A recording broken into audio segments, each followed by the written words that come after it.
Challenge ಆಗಿ ಮತ್ತೆ ಅಧಿಕಾರ ಬರ್ತದೆ ಅಂತ ಹೇಳಿದ್ದೆ. ಅದಕ್ಕೆ ನಮಗೆ ಮಾತು ಕೊಡ್ತೀವಿ ಗೌಡ್ರಿಗೆ ಸಚಿವರಿಗೆ, ಏನಪ್ಪ ನೀವು ದುಡ್ಡು ಬೇಕಾಗಿಲ್ಲ ನನಗೆ, ಹುಬ್ಬಳ್ಳಿಯಲ್ಲಿ ಮನೆ ಮಾಡಿ ಹೋದೆ, ಹುಬ್ಬಳ್ಳಿಯಲ್ಲಿ ಮನೆ ಮಾಡಿದಲ್ಲ ಅದು ನಮ್ಮ ಮನೆ ಆದಂಗೆ ಆಯ್ತಲ್ಲ. ಅದಕ್ಕೆ ಮನೆಗೆ ಹೋಗಿ ಬಂದು ಮಾತಾಡಿ ಬಂದೆ ಮನೆಯಲ್ಲಿ ಕೂತ್ಕೊಂಡು ಜಪ ಮಾಡಿದೆ.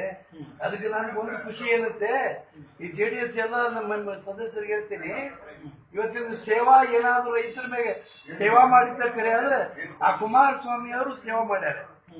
ರೈತರಿಗೆ ನನ್ನ ಕಡೆ ಗದಗ ನರಗುಂದ ನವಲಗುಂದ ನನ್ನೆಲ್ಲಾ ಭಕ್ತರು ಏನ್ ಹೇಳ್ತಾರೆ ಅಂದ್ರೆ ಕುಮಾರಸ್ವಾಮಿ ಸಾಲ ಮನ್ನಾ ಮಾಡ್ಯಾರ, ಕುಮಾರಸ್ವಾಮಿ ನಾವು ಸಪೋರ್ಟು.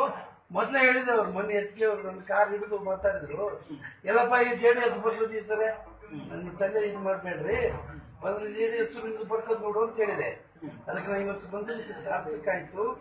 ನಾವು ಒಬ್ಬರನ್ನ ಕಣ್ಣಿಲ್ದವ್ರನ್ನ ನೀವು ಗುರ್ತು ಮಾಡಿದ್ರಲ್ಲ, ಎಷ್ಟೋ ದಿವಸದಿಂದ ಹುಬ್ಬಳ್ಳಿಯಲ್ಲಿ ನೋಡಿದ್ರಿ ನಮ್ಮನ್ನ, ಹೌದ್ರಿ? ಇವತ್ತು ನೀವು ಕಂಡು ಹಿಡಿದ್ರಲ್ಲ, ನೀವು ರಾಜಕೀಯ ಮಾಡೋದಕ್ಕೂ ಸಾರ್ಥಕ ಆಯ್ತು. ನೀವು ಪಕ್ಷ ದೇವರಾಣಿ ಧರ್ಮಸ್ಥಳ ದೇವರ ಪ್ರಮಾಣ ಜೈ ಕಿಸಾನ್ ಅಂತಂದ್ರೆ ನಿಮ್ ಪಕ್ಷ ದೇಶ ತುಂಬಾ ಆಗ್ತದೆ. ಜೈ ಕಿಸಾನ್ ಅಂದ್ರೆ ರೈತರಿಗೆ ನೀವು ಹೆಂಗ್ ಬೆನ್ನು ಬೀಳ್ರಿ, ದೇವರಾಣಿ ನಿಮ್ಗೆಂತೂ ಮರಳಿಲ್ಲ, ನಿಮ್ ಪಕ್ಷಕ್ಕೂ ಮರಳಿಲ್ಲ. ಇಷ್ಟ ಹೇಳಿ ನೋಡ್ರಿ. ಅದಕ್ಕೆ ನಾನು ಈಗ ನನ್ನ ಒಂದು ಕೋರಿಕೆ ಏನಂದ್ರೆ, ದಯವಿಟ್ಟು ನಮ್ಮ ಗದಗ ಹುಬ್ಬಳ್ಳಿಗೆ ಬರ್ತಿರಲ್ಲ, ನಮ್ಮೆಲ್ಲ